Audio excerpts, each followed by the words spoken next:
HTTP hyper text transfer protocol. ये भी एक तरीके का वेब प्रोटोकॉल है। इसका यूज क्यों किया जाता है, चलिए इसके बारे में जानते हैं और ये होता क्या है इसके बारे में भी हम अब बात करेंगे।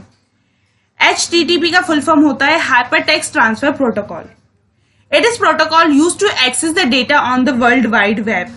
जैसा कि आप जानते हैं, हम इंटरनेट के माध्यम से जो भी जानकारी अपने सिस्टम पर ला पाते हैं वो सभी की सभी पूरी जानकारी www मतलब www यानी कि W3 पर स्टोर रहती है।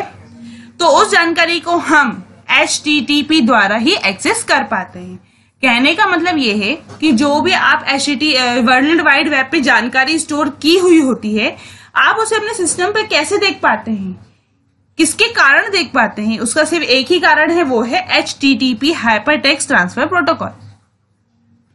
The HTTP protocol can be used to transfer the data in the form of plain text, hypertext, audio, video and so on.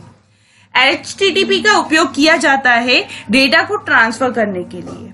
अब डेटा को ट्रांसफर करने के लिए जब इसका उपयोग किया जाता है तो किस तरह का डेटा ये ट्रांसफर कर पाता है, चाहे वो प्लेन टेक्स्ट हो, फिर चाहे वो हाइपर टेक्स्ट हो, ऑडियो हो, वीडियो हो, ग्राफिक्स हो, किसी भी तरह का कोई भी डेटा HTTP ट्रांसफर करने में सक्षम है। हम कोई भी डेटा हम एक जगह से दूसरी जगह पर भेज पाते हैं तो किसके कारण भेज पाते हैं, सिर्फ और सिर्फ HTTP के कारण। कहने का मतलब ये है कि जो पूरा का पूरा वर्ल्ड वाइड वेब है W3 जिसे हम बोलते हैं, वो पूरा का पूरा HTTP पर ही निर्भर है। HTTP is a similar to FTP। ये जो HTTP होता है वो लगभग FTP की तरह ही होता है, as it also transfer the file, और ये उसी की तरह ही फाइल्स को ट्रांसफर कर पाता है from one host to another host. एक होस्ट से लेकर दूसरे होस्ट पर, मतलब एक सिस्टम से लेकर दूसरे सिस्टम पर ये आसानी से ट्रांसफर कर पाता है। But HTTP is simpler than, जो HTTP है FTP से बहुत ज्यादा सिंपल है, as HTTP use only one connection. और ये क्या करता है, डेटा और फाइल को ट्रांसफर करने के लिए सिर्फ और सिर्फ एक ही प्रकार के कनेक्शन को यूज करता है।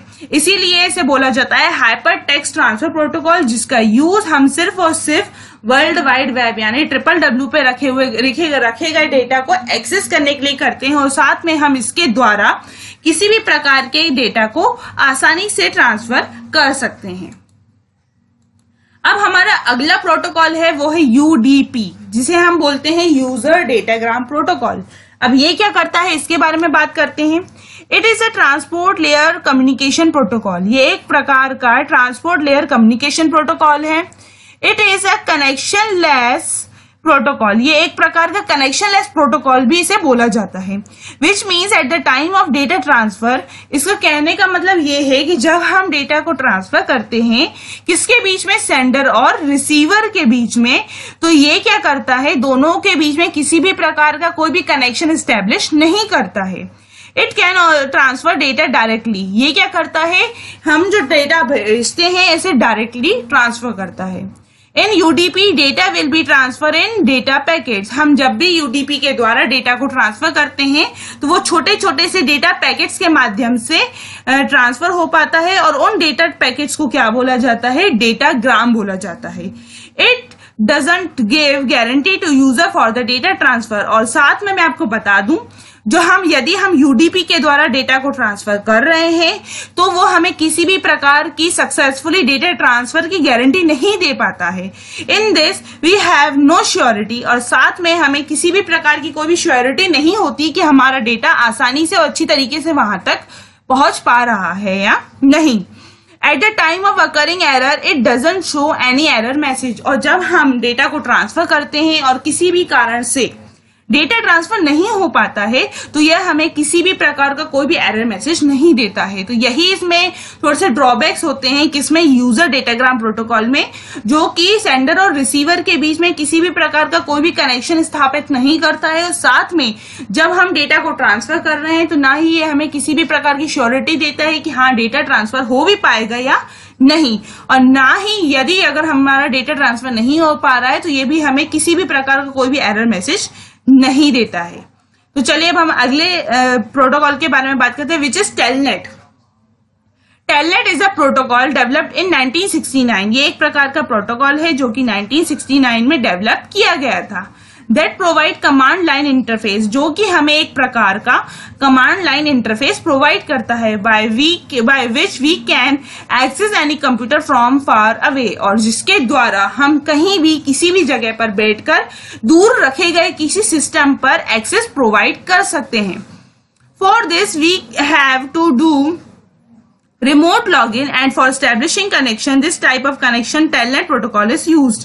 और दूर रखे गए किसी कंप्यूटर पर काम करने के लिए हमें क्या करना होता है, उससे कनेक्शन स्थापित करना होता है ताकि हम उस कंप्यूटर को एक्सेस कर पाएं, जिसके लिए हमें इस कनेक्शन एस्टेब्लिश करने के लिए रिमोट लॉगिन करनी होती है, जो कि बहुत ही ज्यादा जरूरी होती है। जैसा कि आप जानते हैं कि हम कई सारे ऐसे सॉफ्टवेयर का यूज करते हैं कि हम कहीं बैठकर और कहीं रखे गए सिस्टम को आसानी से एक्सेस कर पाए, तो उसके लिए हमें टेलनेट नाम के प्रोटोकॉल का यूज करना होता है। और ये प्रोटोकॉल सबसे पहले 1969 में लाया गया था। तो हमें क्या करना रहता है, यदि हम दूर रखे गए किसी सिस्टम को पर एक्सेस कर पाए, किसी सिस्टम को एक्सेस कर पाए, तो उसके लिए हमें एक कनेक्शन एस्टेब्लिश करना रहता है और उसके लिए हमें रिमोट लॉगिन करनी होती है।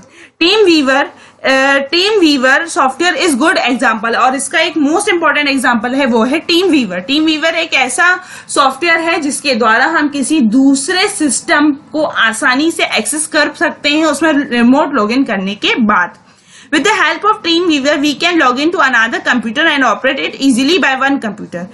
TeamViewer के द्वारा ही हम दूसरे कंप्यूटर में लॉग इन कर सकते हैं और साथ में उस कंप्यूटर को आसानी से ऑपरेट कर सकते हैं। तो टेलनेट प्रोटोकॉल का यूज इसीलिए किया जाता है ताकि हम किसी दूसरे अन्य कंप्यूटर में लॉग इन कर पाए, रिमोट लॉग इन करके उसके साथ एक कनेक्शन एस्टेब्लिश करके उसे एक्सेस कर पाए। तो टेलनेट प्रोटोकॉल का यूज सिर्फ और सिर्फ इसीलिए ही किया जाता है ताकि हम दूसरे किसी